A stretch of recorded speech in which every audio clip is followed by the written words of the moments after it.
Salut à tous et bienvenue sur ce nouvel épisode du podcast Une vie de liberté. Je suis Tony, entrepreneur, marchand de biens et investisseur.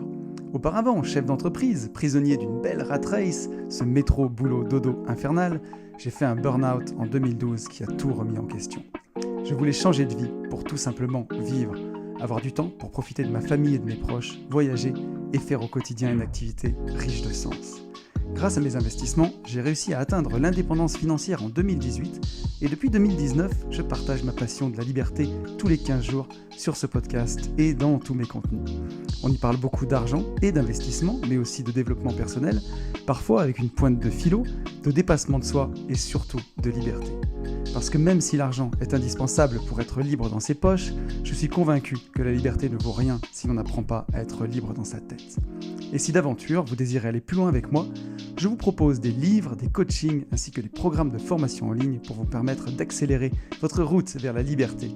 Tout cela est disponible sur notre site www.abinvest.net ou alors dans la description de cet épisode. Et c'est à nouveau avec un grand plaisir que je vous retrouve dans cet épisode. Ça me fait très plaisir de vous retrouver cette semaine et je vous propose de recommencer comme je le fais tous les 15 jours en remerciant tous les gens qui m'ont mis un petit message suite au podcast de la dernière quinzaine. Alors un grand merci à Marie, Forerunner, Gilles, Vanessa, Thibaut, Yannick, Sébastro, Sam, Charles, Eva, Clément, Oumento, Devasium, Jarvis, Mireille, Marco, Florian, Anthony, Patrick, Xavier, Cyril, Nimbus, Damien et JB. Je suis navré pour ceux que j'oublie qui m'ont mis un message en DM. Mais en tout cas, ça fait vraiment très plaisir. Nous sommes 2975 sur YouTube, on approche des 3000 à grands pas. Et on va reparler, mais mon petit Quentin m'a bien aidé à franchir un step avec la dernière interview. Donc encore un grand merci à toi. On arrive à 363 notes sur Apple Podcast. Pas de nouveaux commentaires cette semaine. Bah alors, qu'est-ce que vous faites ? Si vous avez un e-device, n'hésitez pas à mettre une note sur Apple Podcast. C'est ce qui aide aussi à faire connaître ce podcast. Donc voilà, j'en appelle à vous. Et voilà, je vous rappelle que si vous avez envie de me contacter, le plus simple, c'est encore de le faire sur Instagram. C'est là où je suis le plus présent, sur mon seul et unique compte, Une vie de liberté. Voilà, c'est là où je partage du contenu tous les jours, ou presque. Quand je ne suis pas trop en train de travailler, c'est là où je partage du contenu en story. Donc n'hésitez pas à me contacter par ce biais. Je réponds encore à tout le monde. Et nous sommes 7624 sur Insta. Ça continue de monter, donc c'est très cool. Allez, je vous propose qu'on passe aux petites news et des news riches cette semaine. Des news riches, pas de liberté pour le coup. Des news assez riches, il s'est passé beaucoup de choses. Mon année 2023 commence sur les chapeaux de roue. Aujourd'hui, je vous enregistre ce podcast, nous sommes le 27 janvier et je m'étais fixé pas mal de défis ce début d'année.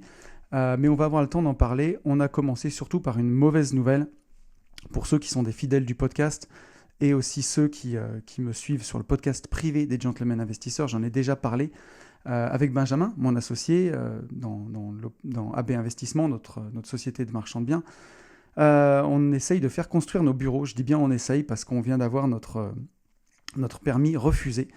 Pas très fair-play en plus, puisque voilà, les services instructeurs ont attendu vraiment les 4 mois d'instruction, alors qu'on les avait rencontrés 2 fois pour nous refuser le permis. Mais on n'a pas dit notre dernier mot. Bien entendu, on va continuer de se battre et puis de faire avancer ce dossier, tout simplement. Mais voilà, c'est que partie remise. Après, c'est des trucs qui permettent de tester le mindset. Et c'est ça que j'aime bien, voilà, de voir si vraiment le mindset de tonton mindset est vraiment bulletproof et vraiment réel. Parce que c'est vrai que ça nous a foutu les boules. C'était un beau projet qui mêle du locatif et nos bureaux.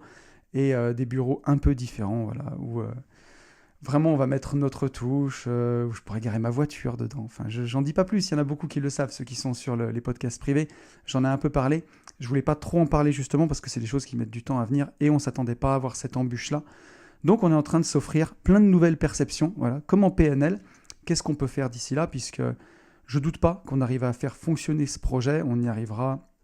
C'est un terrain qui est très beau, c'est un des derniers terrains de la zone artisanale où on projette de s'implanter, donc c'est quelque chose qui fonctionnera. C'est juste, c'est pas si on va y arriver, c'est surtout quand on va y arriver. Et on risque d'avoir quasiment 18 mois de retard, je pense, sur ce projet. Donc on ne s'est pas laissé abattre avec Ben, on a visité pas mal de choses. Ça sera bien sûr pas du tout le même délire, mais au moins ça nous permettrait d'être chez nous, puisque là je me filme chez moi, et je partage le bureau avec ma compagne, et donc à chaque fois que je mets mon setup pour me filmer, c'est toute une histoire. Donc voilà, aujourd'hui on est arrivé à une taille critique où ça serait chouette d'avoir nos propres locaux pour ne pas tout redémonter, le décor à chaque fois, pour avoir vraiment des choses qui restent, quoi. Donc voilà, ce n'est que partie remise, mais encore une fois, ça permet de tester le mindset, et je vois que ce soit Ben ou moi, on s'est vraiment pas laissé abattre très très rapidement. On a mis en place plein de choses pour faire avancer ce dossier, donc c'est très cool. Voilà, on avance. Dans les news, je serai le samedi 4 février pardon, à Rennes, au rendez-vous IMO du Grand Ouest. J'ai été invité par Mathieu Derante et par mon copain William Costa. Je vous en ai parlé, c'est absolument gratuit. Vous avez le lien dans la description de cet épisode sur YouTube. Et vous pouvez aussi m'envoyer un DM sur Insta si vous voulez venir. Je vous donnerai le lien si vous ne le trouvez pas sur Facebook. N'hésitez pas à venir, ça va être vraiment très très cool. Il y aura pas mal de personnes du Imo Game d'Internet. Il y aura Caroline Artaud, il y aura Christelle Félix, il y aura Laurent et Maud Boutillier, il y a mon pote Nico Investisseur, il y a mon pote Junior, il y a Sophie Freedom Preneur. Donc il y a vraiment du beau monde, ça va être vraiment très très cool. Je suis en train de préparer ma présentation et d'ailleurs je suis en retard, mais voilà, j'avais envie de faire un truc bien. Donc je suis en train d'avancer dessus et ça s'est tout mis dans ce mois de janvier. C'est un truc de dingue puisque donc j'avais cette conférence à préparer et on avait décidé avec Yann de sortir une formation. Je vais vous en parler maintenant d'ailleurs, une formation qui s'appelle Rookie Booster, et on a dû en sortir une deuxième dans la foulée. Je vais tout vous expliquer. Mais voilà, donc ça a été un mois complètement dingue et au milieu bien sûr les vlogs, enregistrer une vie de liberté. Et ça, c'est la partie internet, c'est pas la partie vraie vie. La partie vraie vie où en ce moment, on a 4 opérations de division foncière en même temps, et notamment nos bureaux. À l'origine, c'était une opération de division foncière où on détachait une parcelle. Donc celle-là, elle a pris du retard, mais j'en ai 3 autres en cours. Donc on a bossé ce mois de janvier. C'est la liberté, mais avec quand même du boulot. Après, ce qui est cool, c'est que voilà, au mois de février, je pars 15 jours en Guadeloupe, je pars une semaine au ski, donc je prends 3 semaines de vacances pour me remettre, ça devrait le faire. Mais voilà, je voulais prendre de l'avance, et je vous parlais de ça, donc justement, avec Yann, à la demande générale, il y a beaucoup de gens qui nous ont dit, mais les gentlemen, on a confiance en vous. Donc les Gentlemen Investisseurs, pour ceux qui sont que familiers d'une vie de liberté, c'est mon second podcast que j'anime avec mon pote Yann sur YouTube aussi, puis sur toutes les plateformes de podcast. Ça sort un vendredi sur 2 à 10h, puis on a la partie podcast privé, où là vraiment vous avez tous les dessous de ces opérations de marchand de biens. Toutes les opérations de marchand que je vous présente sur YouTube, dans le podcast privé, je donne tous les chiffres, voilà, parce que je veux pas que ce soit trop public sur les réseaux, mais si jamais ça vous intéresse, dans le podcast privé, j'en parle beaucoup plus librement, vu qu'on est en petit comité, d'une certaine façon, on est en famille, c'est plus simple. Mais donc, à la demande générale, on nous a demandé une formation IMO, pure IMO, pour les débutants. Et c'est vrai que je me rends compte, avec Yann, on s'est toujours adressé à un public peut-être... on vous a jamais pris pour des cons, quoi, voilà, clairement, ou pour trop des débutants. Et on voulait pas sortir un truc qui soit vraiment, comment dirais-je, vraiment à l'attention des débutants pour faire du chiffre ou quoi. On a toujours préféré élever le niveau ou élever le débat en tout cas. J'espère que ce sera pas mal perçu ce que je veux dire, mais en tout cas, essayer de faire évoluer. Et malgré tout, on s'est rendu compte qu'il y avait une grosse demande et on a fait notre mea culpa, puisque cette vision des choses, c'était aussi certainement une erreur, parce que voilà, il y a beaucoup de gens qui ont du mal à prendre le train en marche, et on ne veut pas les laisser au bord de la gare. Donc on s'est remis en question avec Yann, et on s'est dit, mais en fait, s'il y a la demande, c'est qu'il y a vraiment un besoin de créer ça. Et on ne voulait pas faire une formation IMO débutant basique, où on ne se mouille pas. On avait vraiment envie de faire quelque chose où on se mouille, quoi, où vraiment il y a un parti pris. Donc cette formation, elle reprend toutes les bases de l'immobilier, tout ce que vous avez besoin de savoir, calculer une renta, comment chercher sur le bon coin, qu'est-ce qu'il faut chercher, comment gérer ses travaux. Il y a vraiment tous ces thèmes-là, mais aussi on se mouille. Voilà. On vous dit, selon nous, encore une fois, par quoi il faut commencer, comment il faut débuter, est-ce qu'il faut acheter sa résidence principale ou pas. On répond à toutes ces questions-là, comment on peut faire si on se fait plus financer. Donc, on a fait quelque chose de vraiment très bien. En tout cas, nous, on en est très satisfaits. Et puis, on a eu nos premiers bêta-testeurs. Il y a des gens qui nous l'ont réclamé en avant-première, parce que je pense qu'on la mettra... Je veux vraiment prendre des vraies vacances le mois prochain. Donc, je ne veux pas qu'on la commercialise pendant que je suis en vacances. Elle sera en vente à la fin février. On va faire la page de vente comme il faut. On va faire ça très simplement comme on le fait d'habitude, mais on va la faire comme il faut. S'il y a des gens toutefois qui la veulent, n'hésitez pas à m'envoyer un DM sur Insta. Je pourrais la débloquer pour certains, mais je ne veux pas gérer toute une com. C'est surtout ça. Si c'est juste débloquer des accès de formation au coup par coup, ça, c'est pas gênant. S'il y en a vraiment qui la veulent. Elle sera en vente au prix de 489 €. Il y a 6 heures de contenu, il y a des exercices, il y a des annexes. C'est vraiment un truc super bien. Et on fait moins 20% pour le lancement. Donc ça doit la laisser à 390 € à peu près. Ça enlève 100 €. On fera un lancement d'une semaine à moins 20%. Mais ceux qui la veulent avant, n'hésitez pas à m'écrire en tout cas. Je pourrais vous la débloquer. Je veux juste pas gérer une com pendant les vacances, quoi. Voilà. Mais on en est très satisfait et les gens qui l'ont testé en avant-première en sont super contents. Ils nous ont dit merci, merci. Donc c'est top. Voilà, on est très contents pour ça. Je vais vous parler aussi de la parenthèse indépendance. Donc la première session en mars, elle est complète. La deuxième, elle est du 23 au 25 mai. Il reste 4 places et je ne doute pas qu'on remplisse tout. Et si jamais ça plaît et que ça fonctionne bien, on refera une session seulement au mois de septembre. Donc si jamais ça vous intéresse de venir, n'hésitez pas à vous manifester parce que je pense que ça va partir très très vite. Voilà, il reste 4 places du 23 au 25 mai. La parenthèse indépendance, c'est un coaching, ça remplace ce qu'on faisait avec Yann, les J'irai investir chez vous. C'est un coaching sur 3 jours, 3 journées en groupe. Il y a 16 investisseurs et on va s'isoler dans la Loire, en Auvergne, en tout cas Auvergne-Rhône-Alpes. Yann, moi, mon associé Ben et notre pote Fab, coach PNL et serial entrepreneur. Et voilà, on va avancer sur tout votre patrimoine, comment vous aider à l'arbitrer, comment vous aider à le développer, quelle direction prendre. Le but, c'est qu'au bout des 3 jours, vous repartiez avec votre feuille de route pour les 2 prochaines années et vous sachiez quoi faire pour développer votre patrimoine, peu importe le niveau où vous en êtes. Donc, le but, c'est qu'il y ait de l'émulation, c'est qu'on partage entre nous. Donc, je pense que ça va être vraiment exceptionnel. N'hésitez pas, si vous voulez en savoir plus, envoyez-moi un message ou vous avez le lien de la page qui explique tout dans la description du podcast.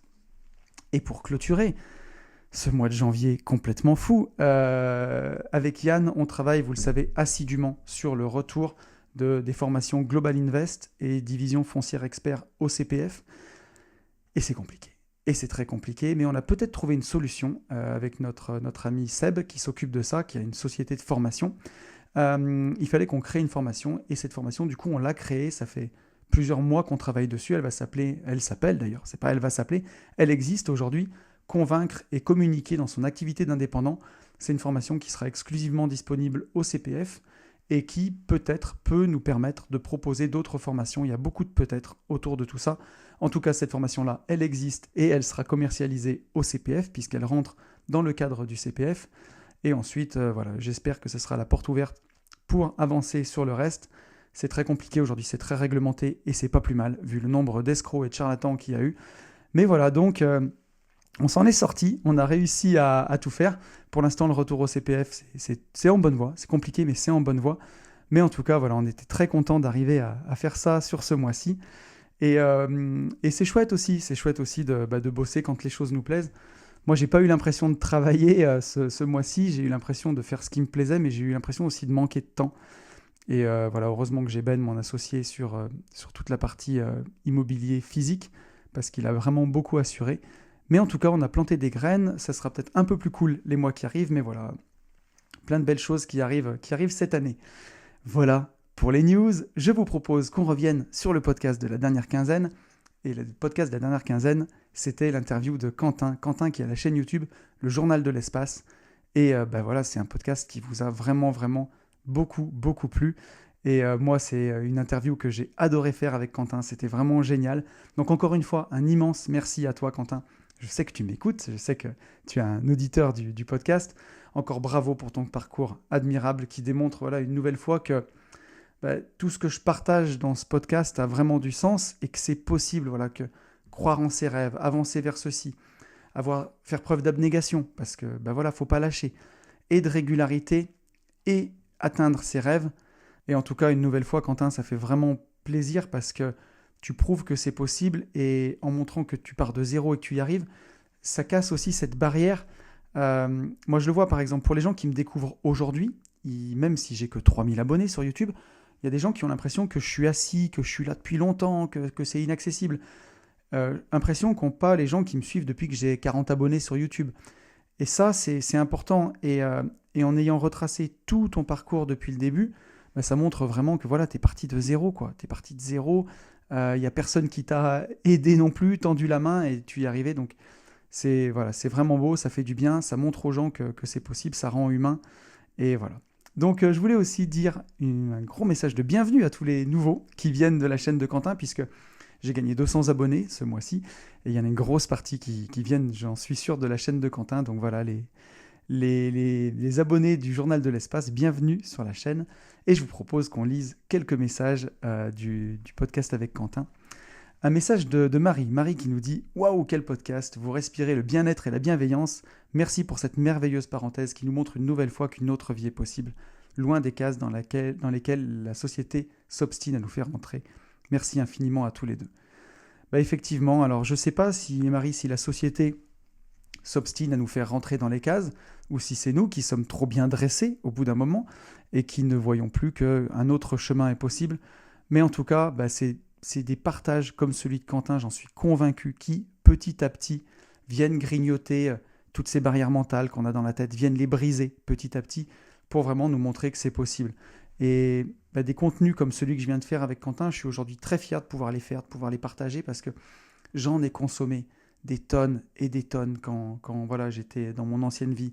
J'étais dans ma voiture. Depuis 2015, je bouffais des podcasts jusqu'à 2018 de développement personnel, d'histoires inspirantes, de gens qui l'avaient fait. Et je me rends compte qu'aujourd'hui, j'en consomme encore de ces histoires-là, des histoires de succès, des biographies de gens qui ont eu du succès, parce que ça m'inspire, parce que ça montre que c'est possible et ça fait vraiment du bien. On a un message de Gilles. Gilles qui nous dit « Régalade cet épisode, tellement de vrai. J'étais avec mon fils de 13 ans dans la voiture en l'écoutant et je trouve qu'avec le sujet « Devenir youtubeur », ça avait une possibilité d'accroche pour son âge. Mais c'était tout de même trop relou. Je me suis senti obligé de lui faire un débrief de 15 minutes. Je ne sais pas ce qu'il en retiendra, mais ça fait pas de mal. Merci à tous les deux, tonton, et savoure cette récompense de la vie méritée par l'effet boomerang. Un grand merci à toi, Gilles. Ça fait vraiment plaisir. Alors, je voulais te rassurer pour ton fils de 13 ans. Je pense qu'en écoutant ce genre de contenu, forcément, on ne peut pas les captiver tout le temps. Ils ont leur code. Aujourd'hui, on commence à avoir de l'écart. Hein. Moi, mes enfants ont 12 et 14 ans. Donc voilà, ça fait 27, 28 ans d'écart. On ne peut pas être tout le temps dans le coup. Mais par contre, il y a une chose dont je suis sûr, c'est que les vibes que tu vas dégager, les contenus que tu vas consommer, les livres que tu vas lire, ton enfant, il s'en imprègne et ça lui montre l'exemple à suivre. Donc même si tu as l'impression que le message il n'est pas passé à 200% là et que tu ne l'as pas captivé avec ce podcast, crois-moi, il y a toujours une partie du message qui est passée. Tu as fait une petite inception avec une graine dans son cerveau de toute façon et c'est ça qui va marquer les choses au fur et à mesure. Je le vois à la maison, tu vois, on n'a pas de télévision, je passe beaucoup de temps à lire, je passe beaucoup de temps à consommer du contenu un peu inspirant. Je pense que voilà, mes enfants, elles ont leur personnalité, mes deux filles, elles font ce qu'elles... Voilà, elles ont leur personnalité, leur passion. Mais mine de rien, ma vision des choses, je sens qu'elle a son impact sur elles. Je ne souhaite pas qu'elles pensent exactement pareil que moi. Elles se feront leur esprit critique plus tard. Mais en tout cas, je fais passer mes valeurs, tu vois. Et rassure-toi, je pense qu'en étant toi-même et en faisant attention à tes valeurs, tu fais passer le message. On a un message de Vanessa qui nous dit « Salut Tony, c'est bien que tu aies invité une personne venant tout juste de prendre son indépendance. Cela démontre et confirme que tout est possible. Et Quentin a bien rappelé que l'on doit être maître de sa vie.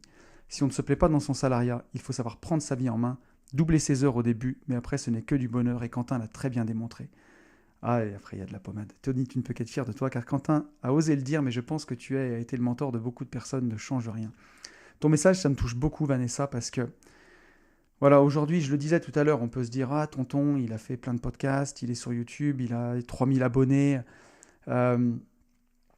J'ai déjà des gens qui m'ont dit « Ah, tu commences à être reconnu dans le développement personnel. » Alors bon, calmez-vous. Calmez-vous. Quand vous me dites ça, 3000 abonnés, j'ai conscience que c'est rien du tout. Et à la fois, quand on me dit ça, ça me rend tellement heureux parce que ça rend un bel hommage au Tony de 2016. Et je pense que si je pouvais le rencontrer avec 7 ans d'écart et le voir, je pense qu'il serait très fier. Voilà. Et c'est ça pour moi qui compte aussi, surtout, c'est de me dire j'ai honoré la personne que j'étais à l'époque, j'ai honoré peut-être l'enfant qui était en moi, mais surtout voilà le Tony de ces années-là, Tony de 2012 qui tape un burn-out, Tony de 2016 qui se dit mais je ferai quelque chose de ce parcours difficile, de ce stress et tout ça.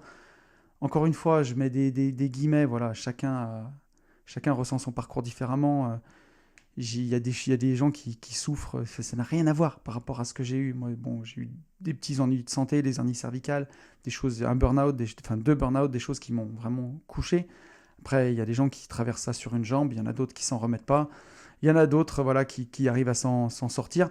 Moi, je suis content parce que je m'en suis sorti et j'ai réussi à en faire quelque chose pour pouvoir inspirer les gens. Bah, aujourd'hui, voilà, c'est d'ouvrir le micro à Quentin, qui a un parcours incroyable, et à lui aussi lui permettre d'inspirer des gens à son tour, et ça fait du bien. Ça fait vraiment du bien. Donc merci beaucoup à toi, Vanessa. Et encore une fois, voilà, il n'y a personne qui décide pour vous. Vous êtes maître de votre vie. Chaque nouvelle journée, c'est un nouveau recommencement. C'est une nouvelle chance de partir de zéro, de recommencer, d'avancer vers ses rêves. Il faut vraiment bien l'avoir en tête. Bien sûr qu'au début, il faudra travailler. On va en parler dans ce podcast.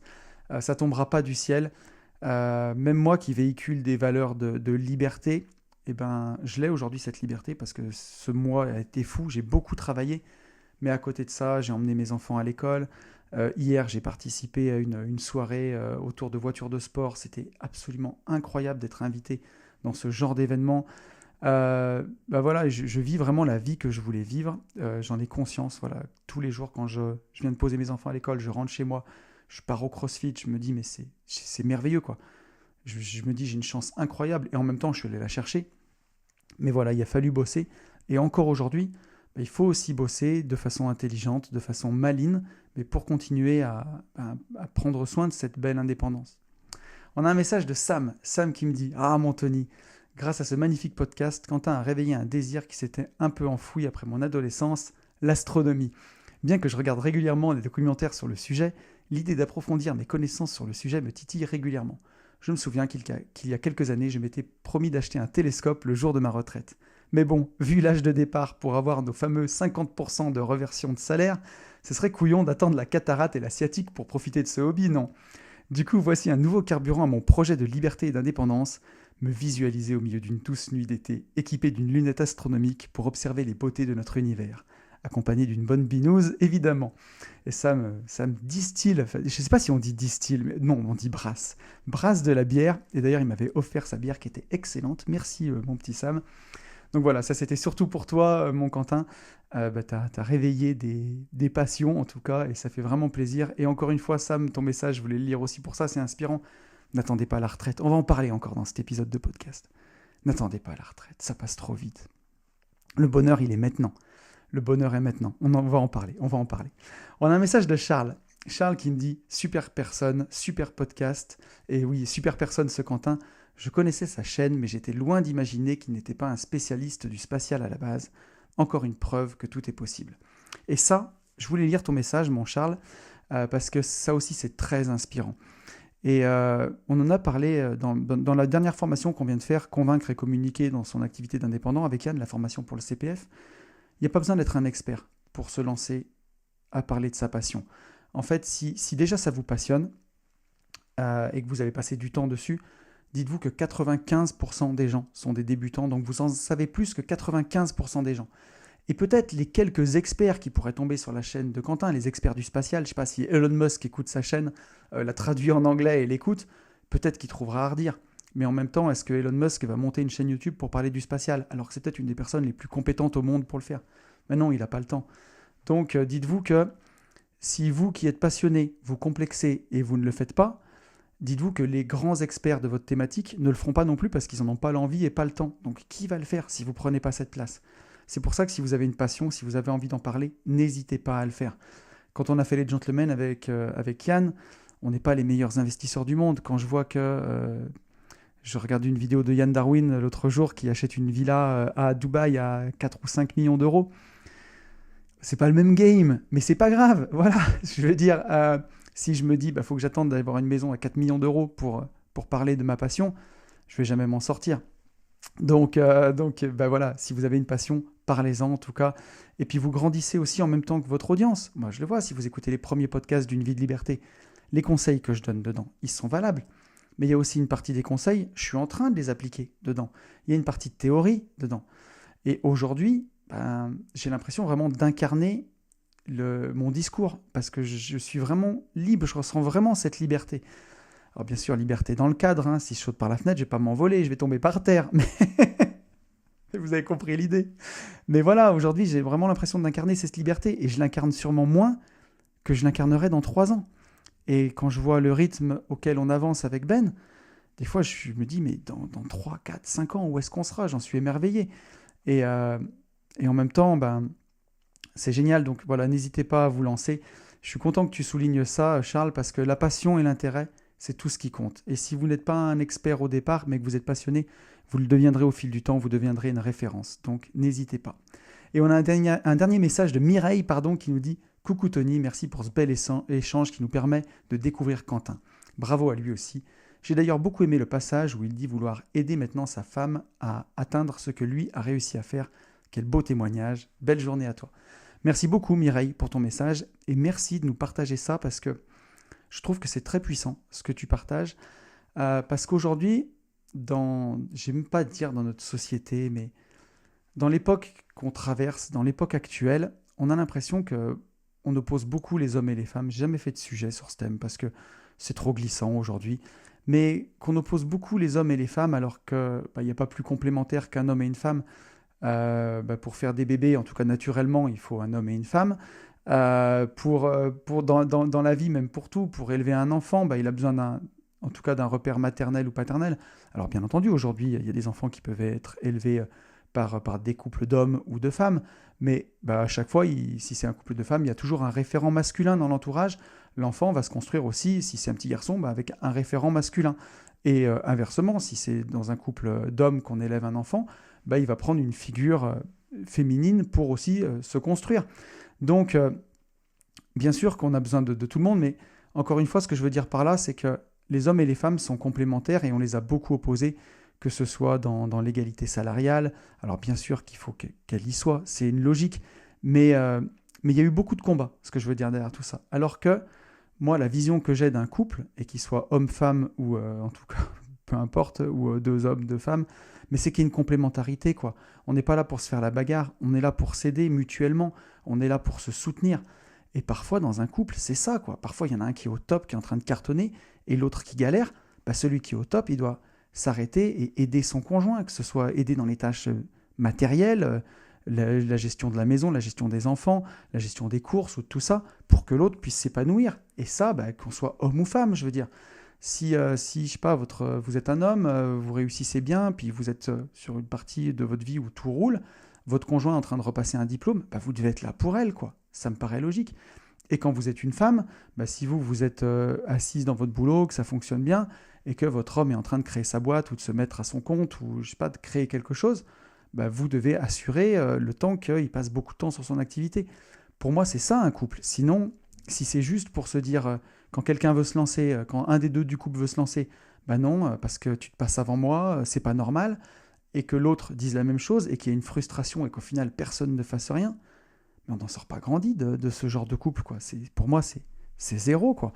Donc, il faut pouvoir être là, l'un pour l'autre, à différents moments, et c'est ce que je trouvais beau aussi dans l'histoire de Quentin, c'est que sa compagne, elle a peut-être laissé beaucoup de temps à Quentin pour qu'il lance sa chaîne, et aujourd'hui qu'il a son indépendance, voilà, c'est à son tour maintenant de tendre la main pour aider sa compagne à sortir de son salariat. Et je trouve que c'est vraiment pas courant dans une société où on oppose beaucoup les hommes et les femmes, et ça va être glissant encore ça, mais sous le coup de l'égalité, en fait, c'est la compétition. Et au final, ça ne nous rend pas égaux du tout. Donc bien sûr que l'égalité, elle est ultra importante, mais je pense qu'on ne la pratique pas de la bonne manière. Et que voilà, on doit aussi parfois savoir laisser passer l'autre devant pour que, à son tour, quand il a franchi un cap, il puisse nous donner la main et nous aider. C'est comme ça qu'on fonctionne entre associés dans une entreprise, par exemple.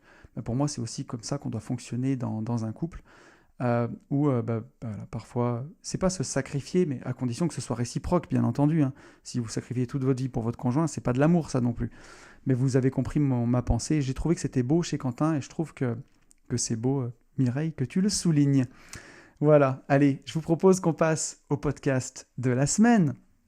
Et donc cette semaine, dans le podcast, vous l'avez vu, avec mon actualité bien chargée, j'ai pas eu le temps que j'ai habituellement pour préparer une vie de liberté, ou en tout cas le temps que je souhaite vraiment y consacrer à chaque fois. Que ce soit pour les Gentlemen Investisseurs, donc mon second podcast, ou pour mes vlogs, j'aime vraiment beaucoup le côté spontané. Le côté, je prends mon téléphone, je me filme. Voilà, aujourd'hui, je me suis acheté un petit micro pour que le son soit meilleur pour vous. Un petit micro Sony dont je rêvais depuis des années, après des années de podcasting. C'est un micro qui est un peu cher, que j'ai payé 140 €. Mais par contre, vous l'avez vu, pour ceux qui ont vu le dernier vlog où je suis dans ma voiture, on le voit sur mon col. Mais c'est un micro qui est exceptionnel. Et franchement, j'étais super content de pouvoir me l'offrir. Et vous verrez le son, je crois que le son est... Il n'y a jamais eu aussi bien dans les vlogs voiture. Mais donc, j'aime ce côté spontané.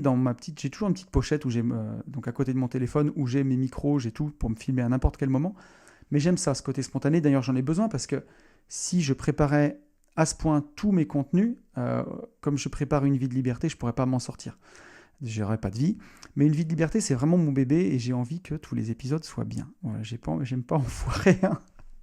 Donc, je les prépare beaucoup plus. Et puis, c'est aussi mon moment, tous les 15 jours, pour me poser vraiment, tranquillement, pour développer à fond ma réflexion. Et ça me fait énormément de bien. Mais voilà, à certains moments de l'année, c'est comme ça. J'ai un peu moins de temps pour le préparer. Et du coup, j'aime bien me lancer des petits défis. Et donc, pour cette semaine, le défi, c'était de préparer le podcast en moins de 2 heures. Alors, je vous rassure, je n'y suis pas arrivé. J'ai dépassé. Je crois que j'ai fait 2h20 ou quelque chose comme ça. J'ai vraiment essayé de regarder, mais peut-être 2h20, 2h15. Je compte pas la mise en route du setup maintenant que je me filme, parce que ça, c'est l'enfer. Ça prend une bonne grosse demi-heure. Donc voilà, mais puis je compte pas le temps d'enregistrement, bien sûr. Ça, c'est en plus. Mais si je compte tout, on sera à 4 heures pour ce podcast. Donc voilà, mais en tout cas, peu importe le temps pour l'enregistrer, ça c'est incompressible, mais le temps de préparation, pour moi, c'est important. Donc vous me direz si le résultat vous a plu, puis on va surtout voir voilà, si ce sera à la hauteur, en tout cas. Mais il y a quelques mois, j'avais fait un podcast que j'avais énormément pris de plaisir à faire. C'était le podcast sur les citations de dev perso, où on vérifiait ensemble des citations de dev perso que j'avais trouvées qui étaient super intéressantes. Et bien de la même façon, ce podcast, il était tombé juste avant le road trip à moto. J'avais peu de temps et je m'étais fixé le défi de le préparer en 2 heures. Et j'avais aussi raté, je crois que j'avais mis 2h30. Mais ça m'avait bien plu et voilà, j'ai réfléchi, je me suis dit, mais je peux refaire un peu un défi sur ce thème. Et je me suis dit, quelles sont les citations de dev perso, à l'inverse, pas les meilleures, mais les plus éclatées que j'ai entendues. Et j'ai commencé à chercher et j'en ai pas trouvé beaucoup des citations de dev perso que j'ai trouvées éclatées. J'en ai même trouvé 0, pour être honnête. Voilà. Donc c'était mal parti, parce qu'en vrai, la plupart des citations de dev perso que je connais, bon, elles sont inégales, hein, certaines, mais la plupart, je trouve qu'elles sont quand même super. Et donc même quand je cherche, elles ont toutes un sens, des fois parfois plus ou moins de sens qui me parle en tout cas. Mais elles avaient tout un sens. Et pourtant, je me suis dit, mais bon sang, j'en ai quand même entendu des dictons à la con, quoi. Et elle était là, mon idée de podcast. Elle était là. C'était pas dans les citations de dev perso pété que j'allais trouver ma source, mais plutôt dans les dictons populaires pétés. Et ces dictons populaires que j'ai parfois entendus toute ma jeunesse et que j'entends encore. On va avoir le temps d'en parler. J'en ai trouvé 11 pour ce podcast, 11 dictons populaires, un peu croyances populaires. Mais finalement, alors qu'est-ce qui différencie ces croyances populaires des citations de dev perso qu'on avait trouvées la dernière fois? Et bien en fait, voilà, à l'inverse des citations de dev perso qui arrivent souvent dans la vie des personnes qui cherchent à s'élever, elles arrivent au moment de leur vie où elles cherchent à avoir une autre voie, à changer de métier, à changer d'orientation. Donc c'est des citations qui sont très inspirantes, qui donnent du sens. Les citations populaires, elles sont plutôt le reflet de ce que pense la moyenne en fait, hein. Et là, vous commencez à voir un peu la sauce qui arrive, hein. Et croyez-moi, ces citations populaires, elles ne vous guident pas toujours dans la bonne direction. Et pourtant, c'est des adages qui restent en tête et qu'on pourrait prendre à tort pour des mantras. Et moi, c'est souvent des citations, en tout cas des dictons que j'ai pris longtemps, comme des mantras. Donc, je vous propose qu'on les démonte ensemble pour sauver ceux qui peuvent encore l'être. Et on y va pour ce premier dicton populaire. L'herbe n'est pas forcément plus verte ailleurs. Avec sa merveilleuse variante, on sait ce qu'on perd, on ne sait pas ce qu'on trouve. Donc voilà un bon et joli dicton d'immobilisme pour bien vous faire rester dans votre caca, en tout cas, ou dans la situation dans laquelle vous êtes. Alors bien entendu, je le répéterai pas à chaque fois et on le verra tout au long de cet épisode. Parfois, il y a un fond de vrai dans tous ces discours quand on décide de les voir sous un certain angle. Et surtout quand on les voit avec les yeux d'une personne qui a déjà fait un travail sur lui. Mais quand on le prend au premier degré, c'est mortel comme discours, quoi. On sait ce qu'on perd, on ne sait pas ce qu'on trouve. L'herbe n'est pas forcément plus verte ailleurs. Et moi, j'en sais vraiment quelque chose parce que quand j'ai voulu changer de vie, ça, c'est une chose que j'ai entendue des centaines de fois. Je faisais vraiment l'erreur que font la plupart des débutants dans l'indépendance financière quand j'ai découvert ce monde-là en 2012-2013, c'est que j'avais envie d'en parler à tout le monde, comme si j'avais découvert la formule magique de la vie réussie. Et malheureusement, il ne faut pas en parler à tout le monde, et surtout pas aux gens que vous croisez au fur et à mesure qui sont dans votre vie, à vos parents, à vos proches, à vos cousins, à vos collègues de travail. Il ne faut pas le faire. Et au fur et à mesure que vous avancez dans l'indépendance financière, vous vous en rendez bien compte et vous commencez à le garder pour vous, puis vous finissez par vous taire, en fait. Après, vous en parlez sur Internet, comme moi peut-être, mais en fait, à vos proches, vous ne le dites pas trop. Et moi, je faisais cette erreur et j'en parlais à tout le monde avec mon enthousiasme légendaire, mais avec une confiance en moi qui était sans commune mesure avec celle que j'ai aujourd'hui. Voilà, une confiance en moi Lidl, quoi, un peu pété. Et je peux dire que ça faisait du dégât, quoi, voilà. Je racontais ce que pouvait être ma vie si je changeais de travail, je m'en souviens. J'avais lu à l'époque La semaine de 4 heures de Tim Ferriss et j'avais envie de le raconter à tout le monde. Je disais, mais c'est fantastique, on peut écrire un e-book, on peut en vivre, ou alors on peut se faire des mini-retraites, on peut travailler quelques mois, puis après repartir. Et ensuite, j'ai lu Père riche, Père pauvre. Je me disais, mais grâce à mes investissements, je peux y arriver. Je me suis rendu compte que ça faisait déjà 6-7 ans que j'investissais. Je me suis dit, mais en fait, je le faisais pour ma retraite, mais je suis sur la bonne voie. J'avais envie d'en parler à tout le monde. J'expliquais que si, au lieu de faire du travaux public, je faisais le métier de mes clients, je faisais de l'aménagement foncier, mais ça pourrait être complètement différent si je vivais de mes investissements. Et j'ai entendu ça des centaines de fois. Oh là là, tu verras, l'herbe est vraiment pas plus verte ailleurs, tu te fais des idées, tu te rends compte combien tu gagnes aujourd'hui? Tu gagnes 4 000 € par mois. Tu sais ce que tu perds, tu sais pas ce que tu trouves, tu sais pas si ça va marcher. Et finalement, avec le recul, l'herbe était quand même vachement plus verte ailleurs. Donc voilà, c'est un discours qui, parfois oui, je veux dire dans le sens où si avec votre conjoint, à la première engueulade, vous remettez tout sur le tapis et vous changez de conjoint à chaque fois que vous vous engueulez, peut-être que oui, bien sûr, vous ne trouverez jamais vraiment un amour véritable, sincère. Et voilà, mais par contre, si c'est un prétexte à l'immobilisme, de se dire en mantra, ah mais je suis pas si mal dans ce boulot finalement, parce que on sait ce qu'on perd, on sait pas ce qu'on trouve, ou je suis pas si mal avec cette personne, elle est pas top, mais on sait ce qu'on perd, on sait pas ce qu'on trouve. Bah voilà, c'est un discours d'immobilisme, quoi. Donc voilà, c'est à garder en tête, hein, quand on vous dit que l'herbe n'est pas plus verte ailleurs, pardon, regardez d'où ça vient et demandez à la personne si elle allait voir de ses propres yeux si l'herbe était plus verte ou pas et si elle sait de quoi elle parle. Parce que voilà, si vous êtes conseillé par quelqu'un qui est aussi dans l'immobilisme, bah, vous n'irez nulle part. Allez, deuxième dicton, le travail paye toujours. Alors celui-ci peut être controversé, je le sais. Moi j'ai toujours entendu ça, mais le travail paye toujours. Quoi que tu fasses, le travail paye toujours. D'une certaine façon, hein, quand je prends ce dicton, j'en suis absolument convaincu. Là, on a travaillé de façon acharnée quand même ce mois de janvier. On a réalisé une formation entière, convaincre et communiquer dans son activité d'indépendant. Je ne suis pas sûr aujourd'hui qu'elle soit validée pour aller sur le CPF. Donc on a travaillé des mois pour en préparer le contenu. On a enregistré, on avait fait 20 heures de présence pour avoir 6 heures de contenu monté, enregistré. Mais par contre, je me dis, voilà, le travail paye toujours. D'un côté, j'ai mis au clair mes pensées sur ce domaine-là, sur comment convaincre, comment communiquer dans son activité d'indépendant, un truc sur lequel je ne me serais jamais penché. Donc là, j'ai déjà gagné quelque chose. Et puis cette formation, bah, même si elle n'est pas vendue au CPF, peut-être qu'elle intéressera la communauté et qu'elle pourrait être vendue aussi à côté. Donc, bien sûr que d'une certaine façon, le travail paye toujours. Ce que je veux dire par là, c'est que quand on est dans une voie qui est sans issue, je vais dire dans un business qui n'est pas scalable par exemple, ou un business où vous avez des faibles marges, où vous ne vous en sortez pas, bah, persévérer là-dedans, faire toujours plus de travail là-dedans, c'est pas une bonne solution. Parce que voilà, encore une fois, tous les business ne naissent pas égaux. J'ai connu dans les gens que j'ai côtoyés un restaurateur qui a bossé des années et des années en se payant, on peut le dire, une misère, 400, 500, 600 € par mois, qui vivait sur son restaurant, qui mangeait au restaurant, et qui a fini par revendre un jour son resto.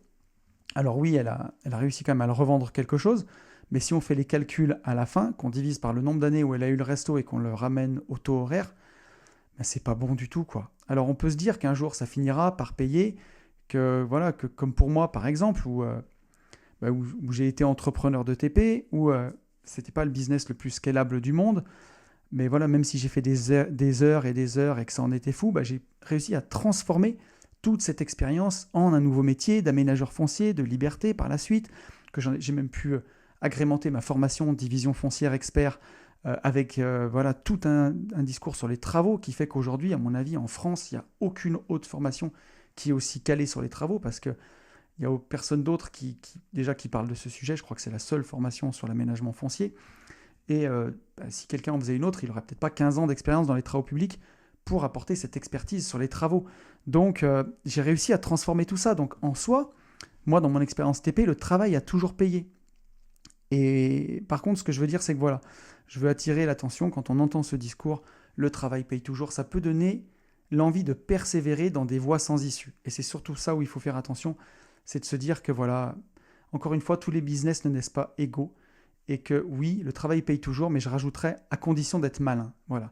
Si vous travaillez dans un business qui est scalable, comme la division foncière par exemple, vous pouvez, voilà, avec 3-4 opérations par an, faire des sommes à 6 chiffres par an, c'est chouette parce que c'est un business qui est vraiment scalable. Ça, c'est important. C'est vraiment important. Si vous êtes dans un business où il y a des marges faibles, que c'est éreintant, que vous y passez 70 heures par semaine, c'est peut-être pas la meilleure solution, quoi. Donc voilà, le travail, il payera bien plus si vous êtes orienté dans la bonne direction. Et par contre, oui, quand tu es dans ton domaine d'excellence, là, le travail paye. Si tu es vraiment dans ton ikigai, dans ce que tu aimes faire, comme Quentin avec sa chaîne YouTube, par exemple, que tu travailles beaucoup, là, oui, le travail paye. Et le travail bat le talent, bat quelqu'un qui serait plus talentueux, plus doué, mais qui ne travaille pas. Ça, c'est sûr. Donc voilà, un dicton à prendre avec des pincettes. Allez, dicton numéro 3. Celui-là, je suis sûr que vous l'attendiez. L'argent ne fait pas le bonheur. Non mais quel scam. Mais quelle arnaque. Mais qui a dit ça? Donc bien sûr, encore une fois, que la richesse n'est pas suffisante pour atteindre le bonheur. Ça, c'est une certitude. Et que même quand vous serez riche, vous aurez toujours des peines de cœur. Vous ferez toujours du souci pour vos enfants. Vous aurez toujours du souci sur vos chantiers, avec sûrement un zéro de plus sur la facture. Là, on a acheté une maison au mois de décembre en achat-revente. On a dû l'acheter cash. Il y en a pour plus de 400 000 euros. Ouais, voilà. Je ne me serais pas mis dans ces situations si je n'avais pas les moyens financiers que j'ai. Donc, c'est une belle opération. Hein, voilà. C'est juste qu'on va la porter un peu plus longtemps. Mais c'est des problèmes de riches, quoi. Ça fait des soucis. Et vous aurez toujours des prises de tête. Vous aurez toujours des jalousies. Et bien sûr que mon adage aussi est parfaitement valable. L'adage d'une vie de liberté. Hein. Si on n'est pas libre dans sa tête, on n'est pas libre tout court. Mais pour moi, il n'y a que dans les jeux d'enfants un peu, ou les jeux qu'on se fait entre adultes, parfois les tu préfères être riche ou tu préfères être en bonne santé. Eh bien, il n'y a que dans ces jeux qu'on est obligé de choisir entre les deux. Pourquoi choisir en fait? On peut vouloir être riche et en bonne santé. Et quand on a les deux, pour moi, c'est un fait qu'on est plus heureux. Forcément, forcément. En tout cas, moi, c'est ce que j'expérimente. Être libre dans sa tête, c'est la base du bonheur. Et ça, on en parlera encore un peu plus loin dans ce podcast. Mais quand on a de l'argent pour faire les courses sans regarder les prix, quand on a de l'argent pour voyager, là, je pars en Guadeloupe 15 jours avec compagne et enfants, c'est pas gratuit. Et voilà, et aujourd'hui, c'est un voyage que je peux m'offrir, que je peux offrir pour toute ma famille. Je pars pas tout seul, hein, je pars avec ma compagne, avec mes enfants. Voilà, mais ça coûte plus cher. Mais quel bonheur de pouvoir offrir ça à ses proches.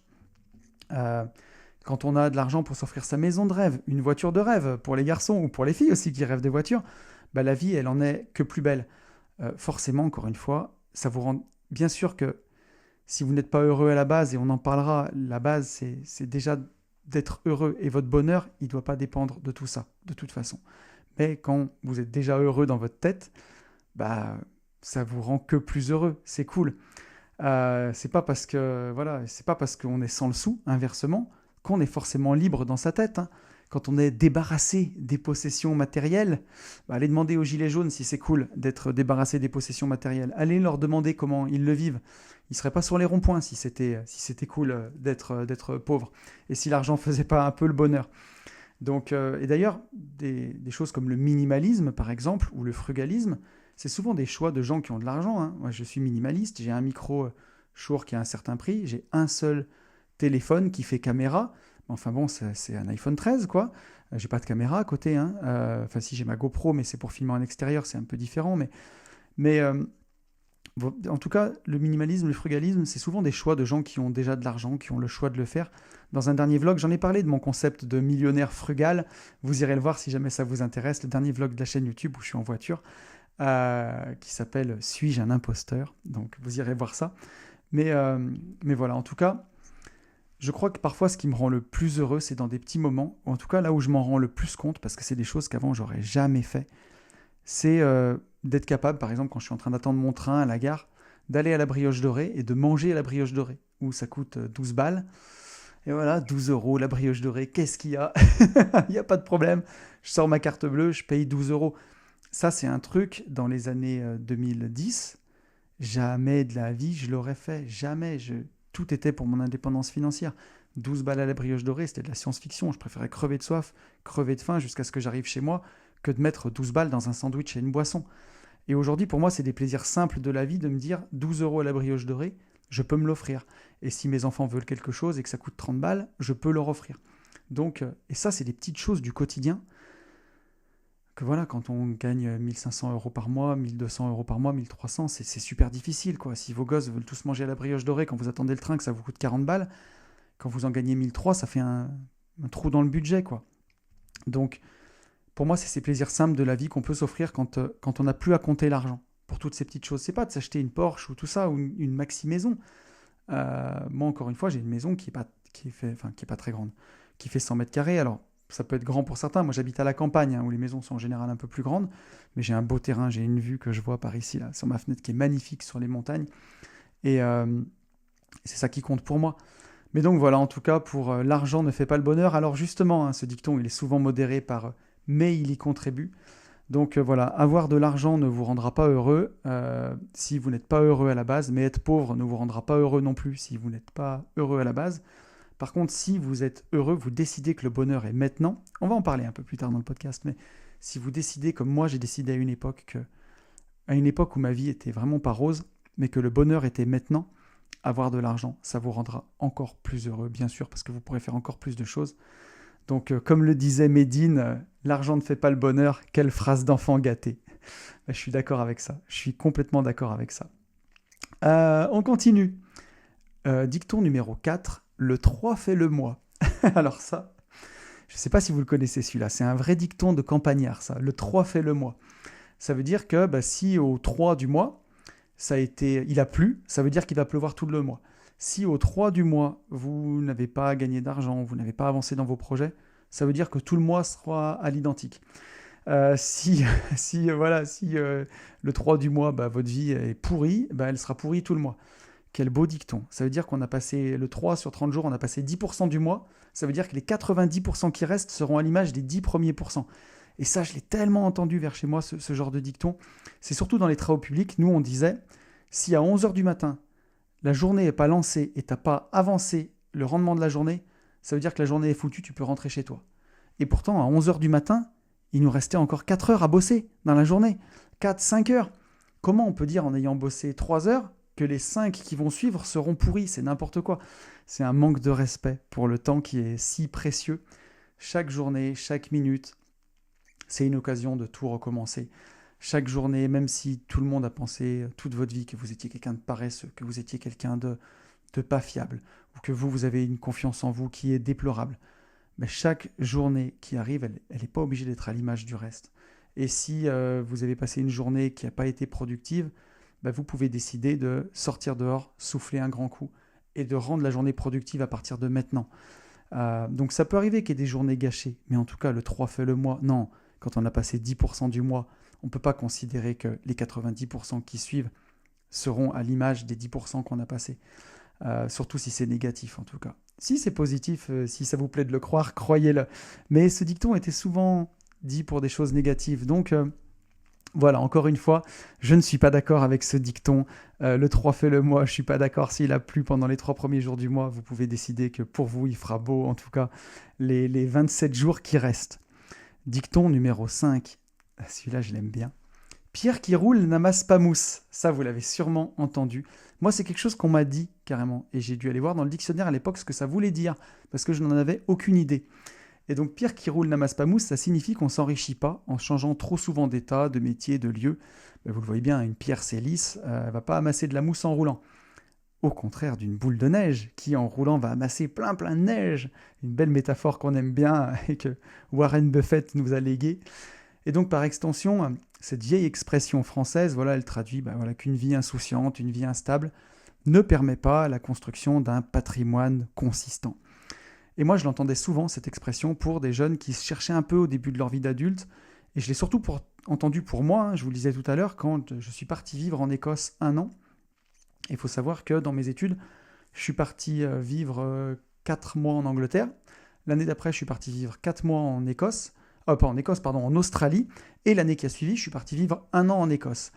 Et c'est ce qu'on m'a dit. On m'a dit, pierre qui roule n'amasse pas mousse. Et quand j'ai passé mes entretiens, quand je suis revenu après mon école d'ingénieur, donc j'ai fait mon école d'ingénieur, je l'ai fait en 6 ans. Quand je suis sorti, puisque j'ai fait 2 années d'IUT, 2 années de licence maîtrise, et j'ai fait les 2 dernières années d'école d'ingénieur. Et donc quand je suis sorti ingénieur en génie physique, je suis allé servir dans un bar, préparer des pizzas et corriger des jeux vidéo en Écosse. Et j'ai adoré cette année sabbatique, c'était merveilleux. J'ai voyagé, j'ai parlé anglais. Donc je suis revenu, j'étais fully bilingual. Et j'ai commencé à passer des entretiens. Et j'ai des gens qui m'ont dit, mais votre CV, vous êtes parti un peu en Angleterre pendant les études, un peu en Australie, un peu en Écosse.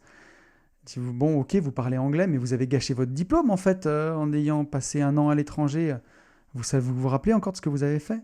Quand tu as passé 6 ans d'études, que tu es ingénieur en génie physique, t'inquiète qu'un an après, tu t'en rappelles quand même. Mais c'était complètement fou d'entendre ça. Et j'avais entendu pierre qui roule n'amasse pas mousse en disant, bah voilà, si tu n'es pas capable de te stabiliser quelque part, tu feras jamais rien de ta vie. Et quelle tristesse. Quand je suis parti vivre en Écosse, j'ai fêté mes 24 ans là-bas. 24 ans, on est tellement jeune. C'était là le moment de découvrir la vie, d'avancer, de voir plein de choses. Si j'avais pas eu ces expériences à l'étranger, si j'avais pas goûté à cette liberté, et j'en ai parlé plusieurs fois dans ce podcast, c'est en Écosse que j'ai goûté pour la première fois à la liberté. Je me rappellerai toujours, je me revois encore. J'avais ma voiture de France, j'étais en Petit Cruiser à l'époque, en Chrysler Petit Cruiser. Je voyageais dans les Highlands et je me sentais libre.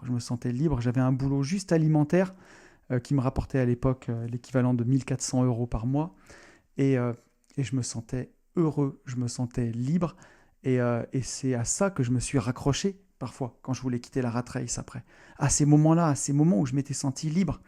Donc voilà, c'est un dicton que j'ai entendu beaucoup et que je trouve désolant, vraiment. Alors que voilà, c'est quand on est jeune qu'il faut tester le plus de choses. Après 25 ans, il y a beaucoup de gens qui sont posés et qui font plus rien à part rembourser le crédit de la maison, souvent une maison beaucoup trop chère. Ils ont 25 ans, ils sont déjà prisonniers, quoi. Et voilà, alors peut-être que pierre qui roule n'amasse pas mousse, mais pour moi, quand on a pris le temps de visiter un peu le monde, de prendre du recul sur la façon dont on a envie de vivre, en fait, et qu'on prend du recul sur la façon dont on veut bouger ses pions dans la vie, comment on veut être malin, peut-être pas se coller une résidence principale ultra rat race énorme au tout départ de sa vie, mais peut-être commencer par des invests au départ, ou en tout cas peut-être bien acheter sa maison.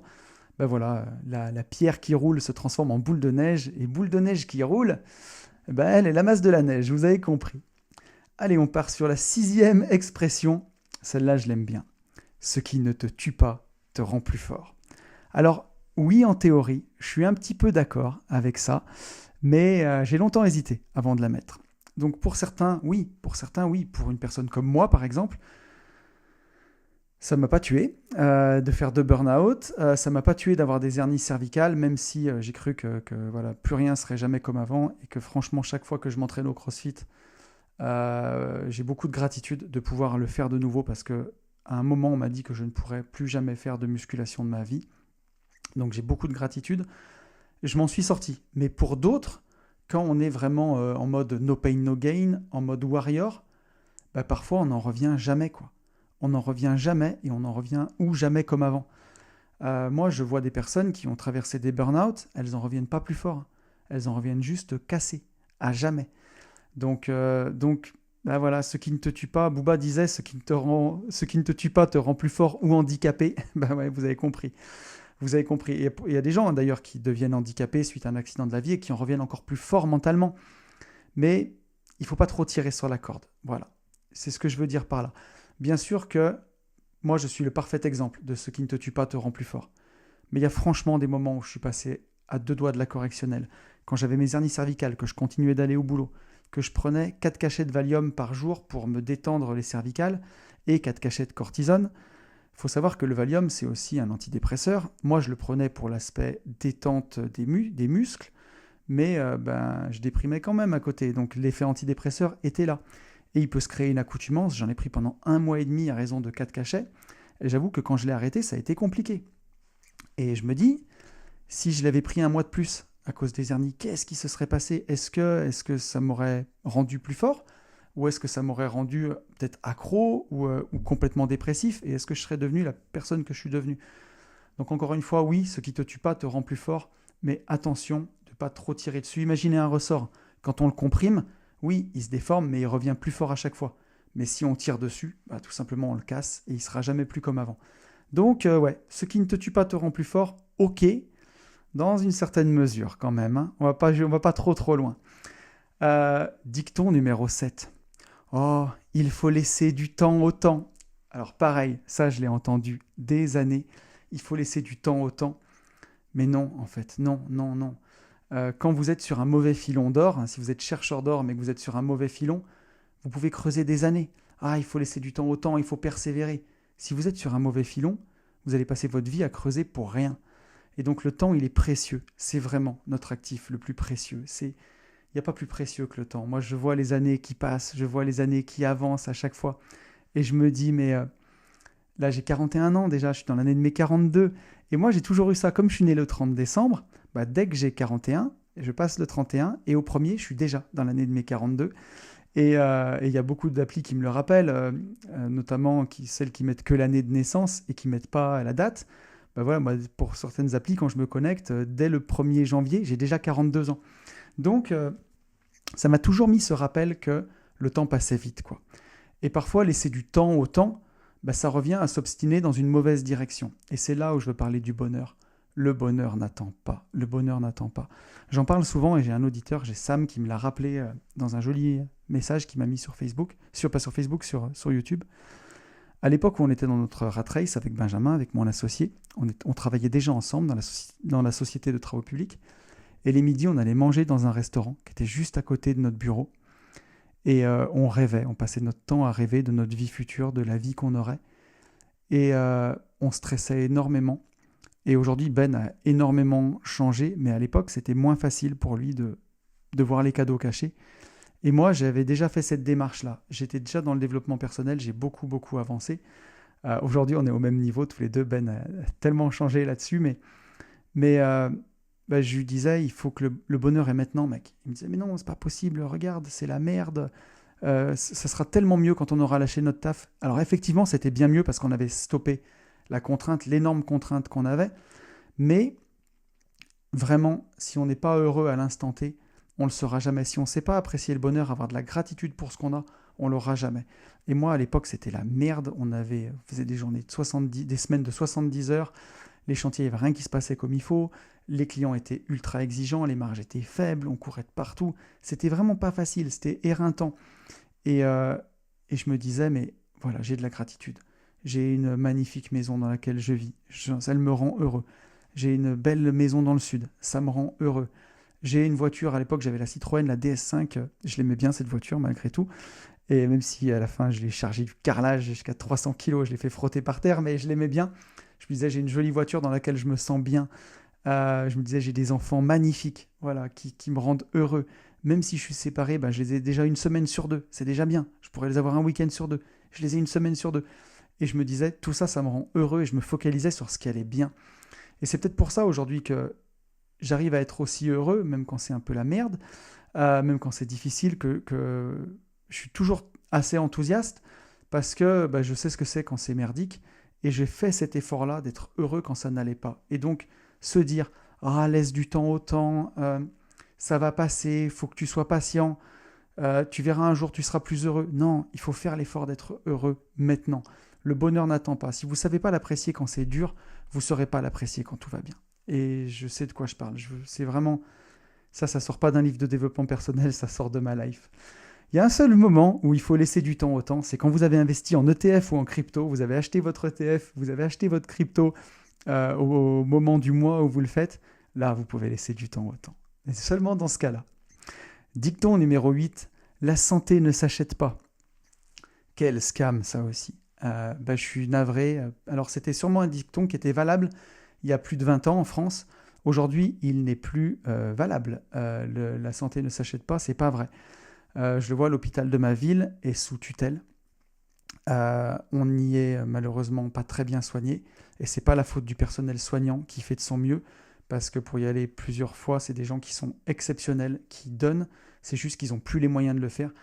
Il y a eu des fermetures de lits. Je ne vais pas revenir sur le débat de ce qu'on a traversé en 2020, parce que sur YouTube, c'est délicat de parler de ça. Mais vous savez tous de quoi je parle. Et vous savez tous que ça aurait pu être évité s'il n'y avait pas eu autant de lits de fermés depuis 20 ans. Donc nos soignants, c'est vraiment des sœurs et frères courage. Je ne sais pas si ça se dit, mais ils ont beaucoup de courage, mais ils n'ont pas les moyens de travailler correctement. Ils sont éreintés. Eux, des semaines de 70 heures, ils les font en 4 jours, quoi. C'est encore un level au-dessus de ce que je raconte.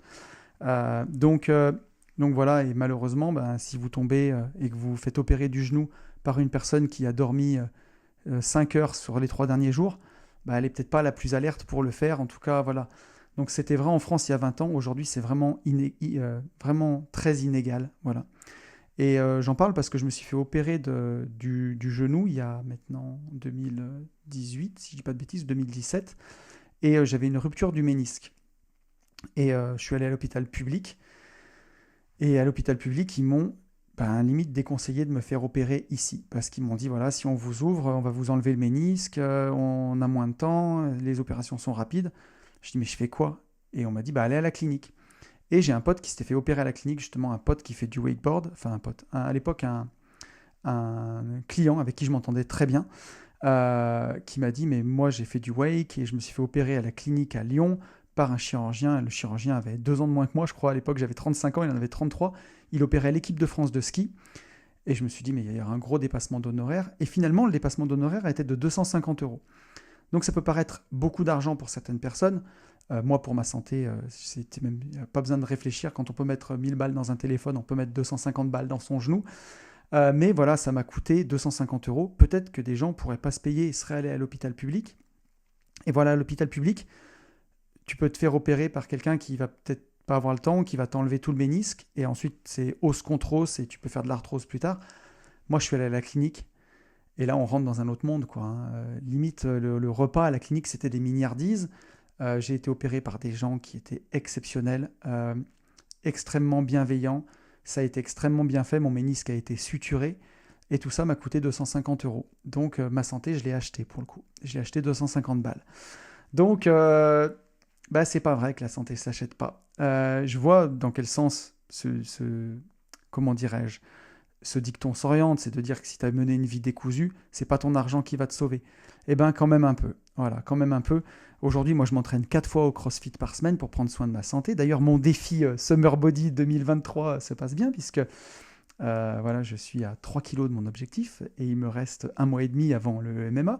Donc, je suis très content. J'ai repris ma santé en main depuis des années où je m'étais un peu, je dirais pas laissé aller parce que c'est pas le cas, mais où je ne pouvais pas mettre tout mon focus sur ma santé, mon alimentation, parce que je le mettais déjà sur ma sortie de Rat Race. Donc voilà, mais aujourd'hui, je le refais comme il faut. Et pour avoir le temps d'aller au CrossFit 4 fois par semaine, il faut que le frigo se remplisse aussi un peu tout seul. Donc la santé s'achète quand même un peu. Vous me direz ce que vous en pensez. Dicton numéro 9, le travail, c'est la santé.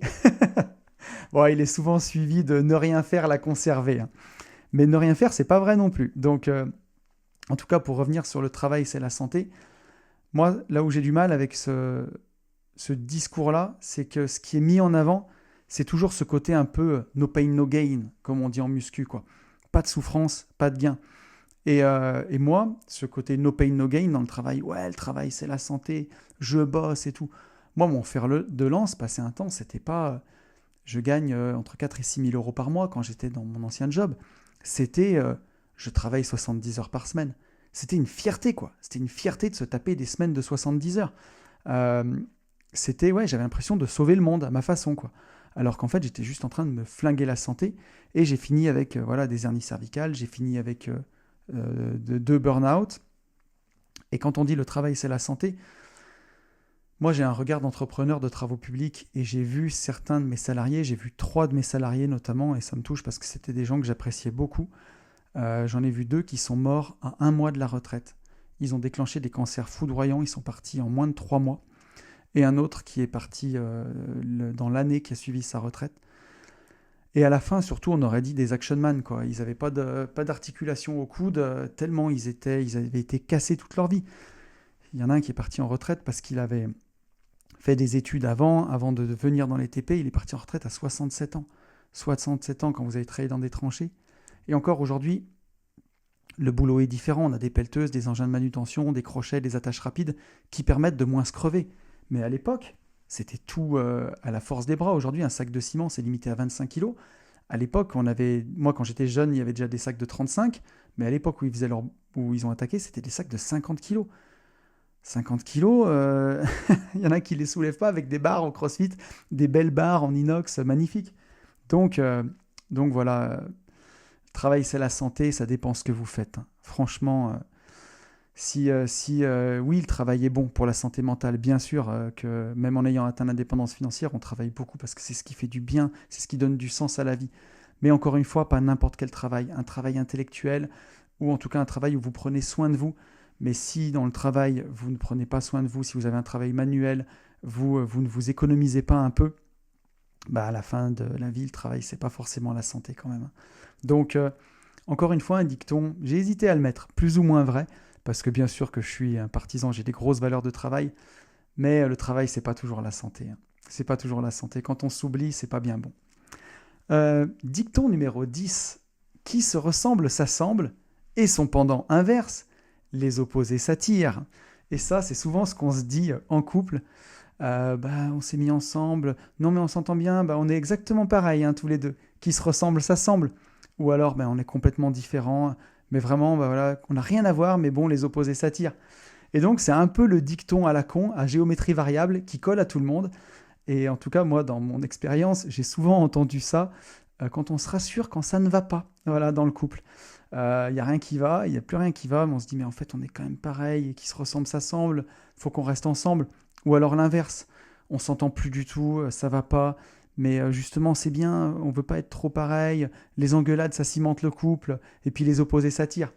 Donc, si vous vous reconnaissez là-dedans et que vous êtes dans le déni, et encore une fois, peut-être que j'en parle en connaissance de cause, allez savoir, à une certaine époque de ma vie. Donc voilà, la vraie question à se poser en couple, c'est est-ce que vous partagez des bons moments ensemble? Parce que c'est ça qui fait un couple. Pourquoi on est ensemble? On est ensemble, alors bien sûr, il y a le quotidien, bien sûr, on est là pour l'entraide, ça c'est quand on décide de traverser la vie ensemble, mais dans tous ces cas-là, il faut partager des bons moments. C'est ça qui fait le ciment d'un couple, qui fait le bonheur d'un couple. Est-ce que vous partagez des bons moments? C'est surtout ça la santé du couple. Et encore une fois, c'est pas une question de est-ce qu'on se ressemble ou est-ce qu'on est complètement différent. C'est une question de valeur. Est-ce qu'on partage les mêmes valeurs profondes? Des valeurs de famille, par exemple, des valeurs de fidélité, des valeurs d'entraide, des valeurs de dépassement de soi. Est-ce qu'il y a ces valeurs-là? Et est-ce que vous partagez des bons moments? Donc, par rapport au dicton à la con, pour vous rassurer, posez-vous plutôt ces questions-là. J'aurais peut-être pas perdu de temps si je me les étais posées en temps et en heure plutôt que de me fier à ces dictons. Et le 11e dicton pour en terminer, ça c'est un dicton que me répétait ma maman. Maman, si tu m'écoutes, plaie d'argent n'est pas mortelle. Alors elle n'avait pas complètement tort, ma mère, mais ça dépend de la taille de la plaie, quoi. Voilà, si c'est une section à la jugulaire, c'est mortel quand même, une plaie d'argent parfois. Donc en soi, c'est vrai, plaie d'argent n'est pas mortelle. Parfois, on dit souvent, il vaut mieux se couper la main que le bras. C'est un peu dans le même style. Si pour vous sortir d'une galère et ne pas aller au tribunal, il faut que vous payiez 10 000 euros de plus sur une somme de 100 000 euros, voilà, plaie d'argent n'est pas mortelle. Il vaut mieux des fois transiger que de partir dans des batailles juridiques ou des choses comme ça. Après, il y a des gens qui, quand on commence à penser comme ça, à se dire « c'est que 100 balles ». Ah non mais c'est bon, j'ai atteint l'indépendance financière, c'est que 1000 balles, c'est même pas 3 semaines de cash flow, je m'en fous. Et puis après on se dit, ouais non mais allez, même si je perds 50 000 euros sur cette affaire, c'est pas grave, il y a tout le reste. Et ça, c'est la porte ouverte à n'importe quoi. Donc, quand on s'est construit avec un sou est un sou et chaque euro est un soldat qui va travailler dans mon armée, il faut quand même un peu rester câblé là-dessus, hein. Quand on dit plaie d'argent n'est pas mortel, on enfreint le premier commandement de Warren Buffett qui est ne perdez pas d'argent. Et on enfreint aussi le second commandement de Warren Buffett qui est ne perdez pas d'argent. Donc voilà, faut pas perdre d'argent. Essayez de ne pas perdre d'argent, vraiment, vraiment, vraiment. Même si vous faites une mauvaise affaire, en marchant bien par exemple, ayez des sécurités, prenez des affaires, soit gardez votre condition de financement, soit prenez des affaires à 20-25% de marge. Si jamais le marché tombe, que voilà, vous soyez au moins break-even, que vous ne perdiez pas d'argent. Je pense aussi parfois au divorce où si tu as mal fait les choses, ou tu t'es un peu fait avoir, ou voilà, ou tu t'es pas protégé et que tu laisses la moitié de ton patrimoine. Alors bien sûr, je ne parle pas de patrimoine qui a été construit ensemble. Je parle de patrimoine que tu as construit tout seul et que tu laisses. On le voit un peu moins en France, ça, mais aux États-Unis, par exemple, c'est courant. Mais en France, j'ai des gens à qui c'est arrivé. Ouais, la plaie d'argent n'est pas mortelle, t'es pas mort, mais quand tu repars à 40 ans, tu as moins de temps, avec seulement la moitié de ton patrimoine, tu prends un sacré coup dans ta liberté financière et dans ton indépendance financière. Tu repars vraiment en arrière, quoi. Donc, voilà. Plaie d'argent n'est pas mortelle, mais quand même, ça fait mal. Ça fait mal. Et il ne faut pas qu'elle soit trop grosse. Donc, je suis un peu d'accord avec ce dicton, mais il y a une mesure. Il y a une mesure, ça ne peut pas être mis pour tout et à toutes les sauces. Donc voilà, en tout cas, j'espère que ce podcast vous aura plu. On arrive au bout. Pour conclure, qu'est-ce que je peux vous dire ? Parce que pour moi, il faut quand même se méfier de ces dictons populaires, parce que ça peut sonner comme des vrais mantras. Et pour autant, ces citations-là, ces dictons, ils n'ont pas la sagesse des vraies citations de dev perso. Et pour moi, elles sont le reflet de ce que pense la moyenne et pas le reflet des gens qui ont travaillé sur eux et qui sont légitimes pour vous aider en tout cas. Donc, quand on vous balance un dicton populaire pour vous donner un conseil dans votre entourage, voici quand même mes conseils. Regardez qui vous conseille. La première chose à faire, c'est ça. Est-ce que la personne qui vous dit ça, elle est experte de son domaine ? Si elle vous conseille sur le couple, est-ce qu'elle a réussi son couple ? Si elle vous conseille en immobilier, est-ce qu'elle fait de l'immobilier ? Ou est-ce que c'est une personne pétrie de peur ?